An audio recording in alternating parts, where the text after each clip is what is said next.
Hello everyone, আজকের ভিডিওতে আমি তোমাদের সাথে শেয়ার করব আমার বিকেলটা কিভাবে কাটে। ঘড়িতে এখন বাজে ওই 3:30 মতো, কিন্তু বেলাটা অনেকটাই ছোট হয়ে এসেছে, মানে 5টা বাজলেই বাইরে সন্ধ্যা নেমে। আমি এতক্ষণ শুয়েছিলাম, যদিও ঘুমাইনি, চুপচাপ শুয়েই ছিলাম।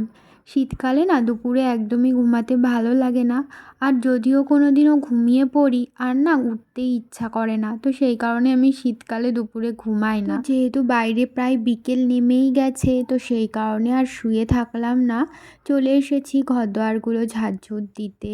আর দেখতেই পাচ্ছ ঘর থেকে কতটা পরিমাণ ময়লা বেরালো।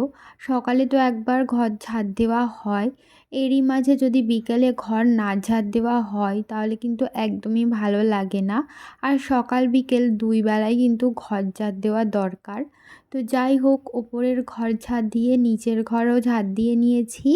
তারপরে আমি কিন্তু আমাদের বাড়ির সামনে যেই ছোট্ট জায়গাটা আছে, উঠানই বলতে পারো, ওই জায়গাটাও ভালো করে ঝাড় দিয়ে নিলাম। আর ওদিকে দেখতে পাচ্ছ সূর্যটা কত সুন্দর লাগছে।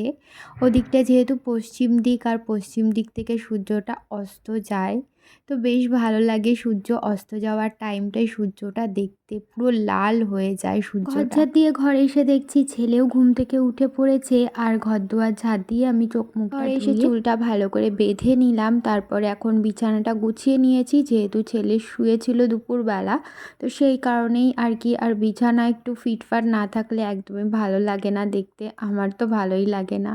আর দেখতেই পাচ্ছ খাটের উপরে খেলনা, আমার ছেলে যখনই ঘুমায় ওর একটা না একটা খেলনা দরকার, মানে খেলনা ছাড়াও ঘুমাতে পারে না। আর ও যেহেতু এখন ঘুম থেকে উঠলো, তাই ওকে এখন ফুল হাতা প্যান্ট জামা পরিয়ে দিচ্ছি। তাহলে চলো আজকের ব্লগটা এই পর্যন্তই, টাটা।